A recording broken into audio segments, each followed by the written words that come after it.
Wag na wag nga kayong bibili ng mga electric shaver na kagaya nito. Pagbukas mo nga ng box ay makikita mo na kagad ang razor. Tapos may kasama siyang oil at saka yung mga hair clipping. Meron ding professional trimmer instruction para naman na sa ganun ay mag-guide ka.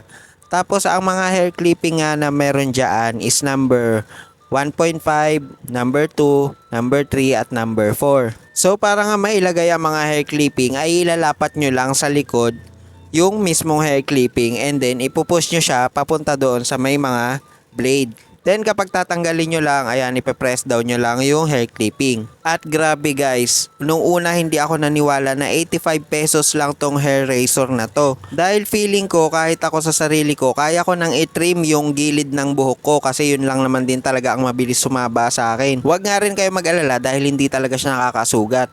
Tapos kung gusto nyo pa ng pampakinis ng pag-ahit, eto naman. Dito sa round razor na to ay wala talaga matitirang bakas na pinag-ahitan. At grabe, sobrang napadali talaga ng buhay ko ang mga electric shaver na to. Dati kasi nagkakasugat-sugat pa ako para mapakinis yung pag-aahit ko.